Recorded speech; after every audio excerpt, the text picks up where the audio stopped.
dan bahagia. Perkenalkan, saya Rosidah Atmandani, CGP Angkatan 6 Kota Jayapura. Pada kesempatan ini saya akan berbagi praktik baik terkait dengan pelaksanaan segitiga restitusi di sekolah saya, yakni di SMP Pembangunan 5 Waena. Restitusi adalah proses menciptakan kondisi bagi murid untuk memperbaiki kesalahan mereka sehingga mereka bisa kembali kepada kelompok mereka dengan karakter yang lebih kuat. Restitusi merupakan cara menanamkan disiplin positif pada murid. Restitusi sejalan dengan pembelajaran yang berpihak pada murid.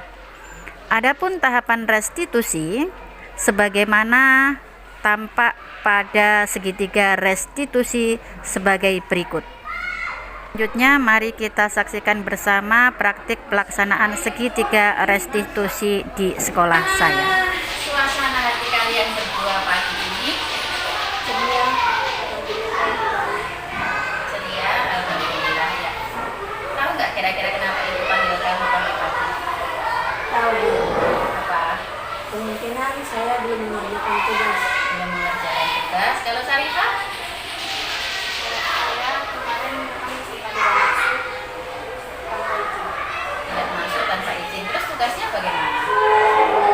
Bukan selesai. Belum selesai juga. Oke, baik. Jadi ibu panggil kalian berdua memang betul seperti yang tadi jawaban kalian, salah satunya berkaitan itu. Tapi ada satu lagi, karena kalian juga sebagai pengurus OSIS, jadi dalam hal ini ada dua tujuan. Yang pertama karena kalian adalah pengurus OSIS, yang kedua adalah kalian yang tadi yang sudah kalian sampaikan tentang kesalahan kalian di pelajaran saya, dan juga karena ketidakhadiran si Sarifah beberapa hari yang lalu tanpa adanya keterangan. Nah, di sini kalian berdua sebagai pengurus OSIS, pada prinsipnya orang salah itu wajar, biasa, karena kita manusia, tidak ada manusia yang sempurna. Tapi untuk kalian berdua punya niat nggak untuk memperbaiki kesalahan? Niat sih. Punya niat. Alhamdulillah kalau punya niat. Kemudian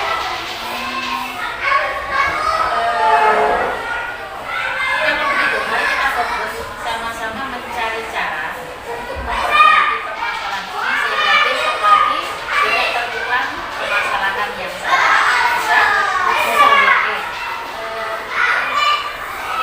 Apa namanya yang berkaitan dengan diri kalian, ibu mau tanya, berkaitan dengan diri kalian. Apakah kalian merasa sudah menjadi sahabat bagi diri kalian sendiri? Diri kalian ya? Sudah. Kalian sudah mampu menjadi sahabat bagi diri kalian sendiri? Sudah. Oke, sudah mampu ya. Ya, baik. Kemudian saya ingin tahu alasan kalian. Pasti kalian kalau melakukan sesuatu pasti ada alasannya, atau alasannya tidak masuk. Sarifah kenapa kira-kira kemarin tidak masuk tanpa keterangan itu? Apa sih alasannya? Karena sakit, terus Salah sedikit ini. ada masalah sedikit di rumah. Itu jadi yang menjadi alasannya Sarifah sampai tidak masuk sekolah, sampai tidak dikirim kabar gitu ya. Oke. Kalau Casey alasannya sampai tidak mengerjakan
nggak apa keyakinan kelas atau keyakinan di dalam organisasi OSIS kita? harus teladan. Harus menjadi teladan. Jadi sebagai pengurus OSIS memang harus seperti itu. Jadi apa yang kalian lakukan kemarin kan agak sedikit berbelok ya. Nah, kalau menjadi teladan berarti misalnya ketika kalian itu apapun masalahnya, masalah di rumah kah, atau masalah-masalah yang lainnya, kalau sampai tidak bisa hadir, mestinya harus ada info gitu ya. Kemudian kaitannya dengan pekerjaan-pekerjaan, dengan mata pelajaran apapun harus tertib seperti itu, karena kalian menjadi teladan. Itu yang kita jadikan keyakinan di dalam organisasi OSIS kita maupun juga keyakinan di dalam kelas kita seperti itu. Kemudian satu hal lagi saya mau bertanya, nilai-nilai apa yang kita sepakati selain menjadi teladan? Harus Bertanggung jawab dan dapat dipercaya. Oke. Nah, selanjutnya saya mau tanya ke kalian. Menurut kalian itu sekolah itu akan menjadi baik itu seperti apa sih? Sarifah. Nah, gambaran sekolah yang baik menurut kamu yang bagaimana? Muridnya harus bagaimana? Kira-kira ataupun mungkin gurunya harus bagaimana? Menurutmu bagaimana? Gambaran sekolah yang baik. mematuhi peraturan di sekolah. Mematuhi peraturan sekolah kalau menurut Keisha. Kalau Sarifah, gambaran sekolah yang baik menurut kamu? Harus mengikuti apa yang Harus mengikuti yang disampaikan oleh guru. Seperti itu. Kemudian saya mau tanya, kalau Sarifah, kira-kira kamu mau jadi manusia seperti apa? Menjadi orang seperti apa? Menjadi orang yang lebih baik. Contohnya misalnya seperti apa? Menjadi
wajar. Kalau Keisha?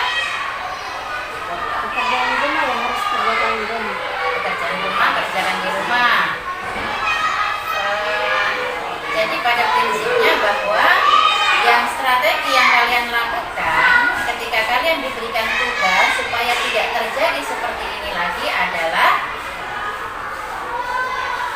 memisahkan antara masalah rumah atau masalah pribadi dengan kepentingan sekolah. Terus yang kedua, apalagi kira-kira strateginya? Strateginya bisa nggak melibatkan orang yang kira-kira dipandang mahir atau pintar di dalam pelajaran tertentu? Bisa nggak melibatkan teman? Misalnya, oh ini si misalnya Nadia ini pintar pelajaran ini, ketika ada tugas daripada nanti ngaret nih, bisa nggak melibatkan dia untuk kolaborasi, diskusi, kerjasama kelompok dengan dia? Bisa nggak? Bisa. Bisa. Berarti sudah ada dua ya caranya, jadi memisahkan. Memisahkan permasalahan pribadi rumah dan sekolah.